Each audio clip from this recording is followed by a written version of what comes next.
कि जब भारत आजाद हुआ तो इस देश की जनसंख्या थी 30 करोड़ और देवता थे 33 करोड़, यानी 3 करोड़ देवता और ज्यादा थे, तब भी यह देश गुलाम था। अरे इतने देवी देवता थे, तब तो दुनिया में सबसे बड़ा देश भारत होना चाहिए था। सारी फैक्ट्री, सारी मोबाइल, सारी कंपनी और सब कुछ भारत में होनी चाहिए थी। और आप सबसे पिछड़े देश क्यों हो गए भाई? पाथर पूजे हरि मिले तो मैं पूजू पहाड़, ताते ये चाकी भली पीस खाए संसार। अरे इन दोन राह न पाई, हिंदुन की हिंदुआई देखी, तुर्कन की तुर्काई, अरे इन दोन राह न पाई। ये कहना उस समय कबीर के लिए आसान था क्या? लेकिन आज कबीर होते तो कबीर के घर पे बुलडोजर चल गया होता, यूएपीए एनएसएल लग गया होता कि नहीं? क्या लिखा उस कबीर ने? मोह को कहां ढूंढे रे बंदे, मैं तो तेरे पास में, ना मैं मंदिर ना मैं मस्जिद ना काबे कैलाश में, ना मैं जप में ना मैं तप में ना मैं व्रत उपवास में, खोजी हो तो तुरते मिली हो पल भर की तलाश में। कहे कबीर सुनो भाई साधो, सब श्वासों की श्वास में। इस मंदिर मस्जिद की लड़ाई को तो बहुत पहले ठोकर मार चुके थे। उस कबीर को बाबा साहब ने अपना गुरु बनाया था। ये बात कही थी ना कबीर साहब ने, मैं कहता आंखन की देखी, तू कहता कागज की लेखी, मेरा तेरा मनवा कैसे एक हो ही रे। मैं हिंदी पढ़ाता हूं, घर जाकर बच्चों को टेलीविजन बंद करके उन नेताओं के भाषण को बंद मत दिखाइएगा जो कहते हैं 80% हिंदुओं खतरे में हो, चलो मस्जिद पर हमला करने जाना है। उनसे रोक कर कहिए कि ये हिंदू युवा वाहिनी, ये बजरंग दल, हिंदू रक्षा दल, तमाम हिंदूवादी संगठन जब धर्म खतरे में बताते हैं तो सड़क पर आ जाते हैं। हमारे विद्यालय, हमारे स्कूल, हमारी शिक्षा, हमारी नौकरी और कोरोना में लाखों लाख लोग मर गए, तब उन्हें बचाने सड़क पर क्यों नहीं आए? ये केवल दंगा कराने के लिए सड़क पर आते हैं और कहते हैं कि हम हिंदू हैं। हम हिंदू होते तो बताओ दलितों को मंदिर में क्यों नहीं जाने दिया? सुनीता देवी उत्तराखंड में एक महिला खाना बनाकर स्कूल के बच्चों को खिलाती थी। सवर्ण बच्चों ने कहा कि ये दलित है, इनके हाथ से खाना नहीं खाएंगे, तब हिंदू धर्म खतरे में क्यों नहीं आया? राजस्थान का एक नौजवान जितेंद्र मेघवाल, उसकी गलती केवल यह थी कि मूंछ रख लिया था, दलित था, उसको जान से मार दिया, तब हिंदू धर्म खतरे में क्यों नहीं आया? इस देश में, इसी प्रदेश में ओबीसी लोगों, आप ध्यान से सुनो, आपको बता रहा हूं, यहां एक जमाने में मुख्यमंत्री थे राम नरेश यादव जी। लोगों को भी लगता है कि हमारे भी एक भगवान है। मैं उनके खिलाफ भी बहुत नहीं बोलूंगा, नहीं तो सबसे ज्यादा मेरे खिलाफ वही हो जाएंगे। मुझसे सब कहते हैं कि ये यादव थोड़ा ही अम्बेडकरवादी हो गया है। मैं कहता हूं कि देखो, मुझे पढ़ने का मौका मिला, मेरे हाथ से कुदाल फावड़ा छीनकर मेरे परिवार वालों ने भारत के संविधान मंडल कमीशन ने किताब और कलम पकड़ाई। मुझे समझ में आ गया कि फूले अंबेडकर पेरियार हमारे हैं। जिस दिन तुम्हें भी पढ़ने का मौका मिल जाएगा, तुम भी समझ जाओगे कि अंबेडकर उनके नहीं, हम सबके हैं। फूले हमारे हैं, पेरियार हमारे, केवल इतना ही है। हमारे यहाँ तो भगवानों की भी जाति बता दी। इसी प्रदेश का मुख्यमंत्री बोलता है ना, नाम नहीं लूंगा नहीं तो बुलडोजर, इशारे में समझिए। इस देश में योगी बनने के बाद सबसे पहला काम होता है कि अपनी जाति छोड़ देते हैं। इस देश का मुख्यमंत्री योगी बनने के बाद कहता है कि मुझे गर्व है कि मैं क्षत्रिय वंश में पैदा हुआ हूं, उसमें जिसमें राम पैदा हुए। अगर राम क्षत्रिय थे तो राम हिंदू नहीं थे, फिर राम सबके कहते हैं। और आज तुम कहते हो कि जो राम को लाए हम उनको लाएंगे, फिर भी जीत जाते हो। हम तो उसका विरोध करते रहेंगे ना। अगर राम तुम्हारे थे तो उनकी जाति नहीं होनी चाहिए ना। भगवान की जाति किसने बताई? हनुमान की जाति किसने बताई? हमने बताई क्या? इस देश में जो प्रधानमंत्री बना है ना, 14 तक जब गुजरात का मुख्यमंत्री था तो नहीं बताया अपनी जाति। जब प्रधानमंत्री का चुनाव आया तो मन से कहता है मैं ओबीसी समाज का हूं, मैं पिछड़ा हूं। इस देश में जब राष्ट्रपति बनाया गया तो प्रेस कॉन्फ्रेंस करके दुनिया की सबसे बड़ी पार्टी के अध्यक्ष ने कहा कि हमने दलित को राष्ट्रपति बना दिया है। जब तुम्हें जाति का लाभ लेना होता है तो तुम जाति बताने लगते हो, और जब मुसलमानों के खिलाफ दंगा कराना होता है तो कहते हो 80% हिंदुओं तुम खतरे में हो, हम सब एक हैं, चलो हिंदू राष्ट्र बनाना है। ये मुश्किल बात है कि नहीं? पहचानिएगा उन लोगों को जो जाति के नाम पर आपको बरगला रहे। आज एक दौर ऐसा भी है कि हमारी आपकी जाति के भी कुछ लोग उनके खेमे में बैठकर, आपको भी लगता होगा कि हमारी जात बिरादरी का आदमी उधर है, सही है, चलो कुछ काम तो करवा देगा। जरा पूछिए कि 69,000 शिक्षक भर्ती घोटाला हुआ था, ओबीसी समाज के लोग मारे गए, ओबीसी समाज का उप मुख्यमंत्री था, एक काम नहीं कर पाया। जब चुनाव सर पर आया तो 69,000 शिक्षक भर्ती घोटाले को मान लिया गया कि हमने गलती की। हरियाणा में शिक्षक भर्ती घोटाले में ओम प्रकाश चौटाला जेल में थे, तो इस प्रदेश के भी मुख्यमंत्री को जेल में जाना चाहिए कि नहीं? लेकिन नहीं जाएंगे क्योंकि हम आप बिखरे हुए हैं। उन्हें पता है कि इनको आपस में लड़ा दो, इनकी बड़ी सी मूर्ति बनवा दो, इनके लोगों की पूजा करवा दो। डॉक्टर अंबेडकर की वो भी पूजा कर रहे हैं, सजग रहिएगा, मैं आपको आगाह करने आया हूं। आज डॉक्टर अंबेडकर की याद तब आ रही है जब 2 अप्रैल का भारत बंद हुआ था, तब क्यों नहीं आई थी? 2 अप्रैल के भारत बंद में एक बात कहने आया हूं। मान्यवर कांशीराम ने कहा 1932 के बाद इस देश में चमचा युग शुरू हो गया।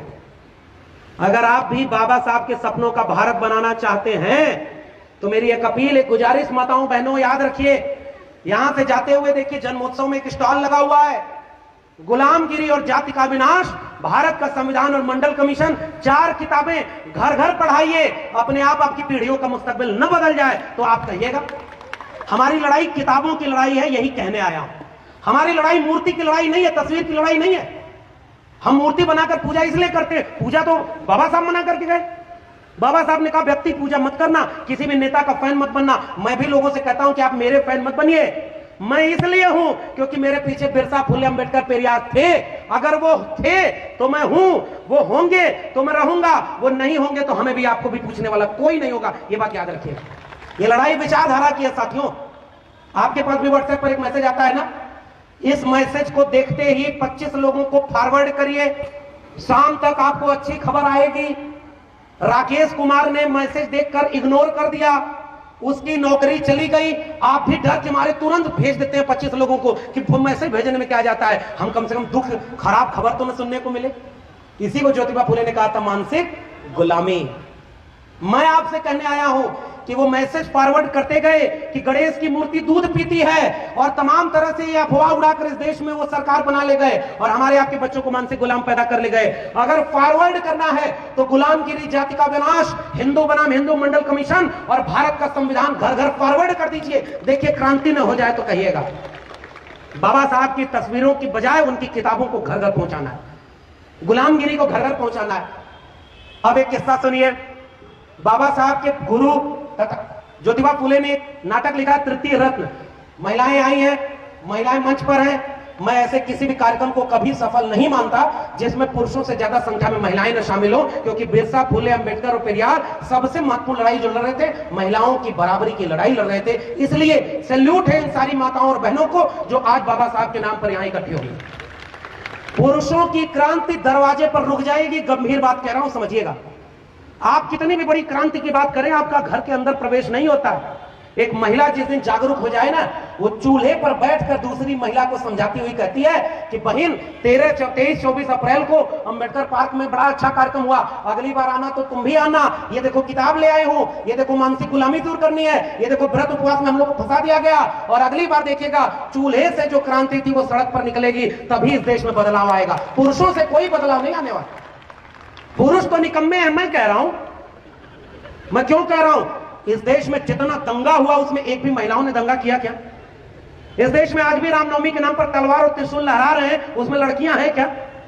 ये सारा लड़कों को बाहर क्यों किया? क्योंकि बच्चे घर में खेलते हैं, छोटे छोटे लड़के लड़कियां दोनों, तो हम साथ खेलने देते हैं। ध्यान से समझिएगा, बिरसा, फुले, अंबेडकर की लड़ाई कौन सी थी? जैसे ही लड़कियां बड़ी हुई, लड़का बड़ा हुआ, लड़के को बाहर छूट दे दी, वो बाहर घूम रहा है 12 बजे रात तक, और लड़की को घर के भीतर कैद कर दिया। हमने अपने परिवार की लड़कियों को सिखाया कैसे चलना है, कैसे उठना है, कैसे बैठना है, कैसे हंसना है, और लड़कों को कुछ नहीं सिखाया। और इस देश में कोई क्रांति इसलिए नहीं हुई कि हमने महिलाओं को बराबरी का हक नहीं दिया। महिलाओं ने क्रांति का आगाज किया है। ज्योतिबा फुले कभी ज्योतिबा फुले नहीं बन पाते अगर सावित्रीबाई फुले उनके साथ खड़ी ना होती। इसलिए हमारी लड़ाई ज्योतिबा फुले और सावित्रीबाई फुले को साथ लेकर चलने की है। महिलाओं ने इस देश को बराबरी का पाठ पढ़ाया है। घर की बेटियों को, बेटों को भी पढ़ाइए, लेकिन मेरी अपील, गुजारिश है कि बेटियों को जरूर पढ़ाइए। और जितनी लड़कियां यहां आई हैं मैं उनको भी भड़का के जा रहा हूं। तुम्हारे घर में अगर शादी की बात करें तो लड़ जाना, कहना जब तक अपने पैरों पर खड़े नहीं हो जाएंगे हम शादी नहीं करेंगे, तब जाकर ये देश बदलेगा। हमने उनको बेड़ियों में जकड़ दिया। दक्षिण भारत में पेरियार एक विचारक का नाम हुआ। पेरियार ने महिलाओं की आजादी की बात कही। ओबीसी समाज के लोगों, एक किस्सा और सुनो। पेरियार भी ओबीसी थे, चरवाहा जाति से आते थे। पेरियार जब अपना घर छोड़ दिए, सबको अपना घर छोड़ना पड़ा, याद रखिएगा। ज्योतिबा फुले जब स्कूल खोले तो ब्राह्मणों ने जाकर उनके पिता को भड़का दिया कि धर्म विरोधी काम कर रहा है। और जब उन्होंने स्कूल खोला तो पिता सामने खड़े हो गए, कहे या तो अपना घर चुनो या स्कूल चुनो। ज्योतिबा फुले, सावित्रीबाई फुले ने क्या चुना था? हाथ उठाकर बताइए। घर चुना था या स्कूल? जोर से बोलिए। यानी घर नहीं चुना। अगर घर चुने होते ज्योतिबा फुले तो आज वो कभी याद नहीं किए जाते। उन्होंने घर छोड़ दिया, तब जाकर आज उन्होंने भारत के इतिहास को लिख दिया है। स्कूल, कॉलेज और विश्वविद्यालय की लड़ाई हमारे लोगों ने अपनों से लड़कर लड़ी थी। ओबीसी समाज के लोगों ज्योतिबा फुले को पढ़ो, माली जाति से आते थे। ओबीसी समाज के लोगों पेरियार ललाई सिंह को पढ़ो। पेरियार दक्षिण भारत में जो हुए, जब बनारस गए, किस्सा सुनिए, तो बनारस में एक मंदिर में गए, उनको लगा कि मंदिर में तो सब जा सकते हैं, मैं तो वैसे भी ओबीसी हूं।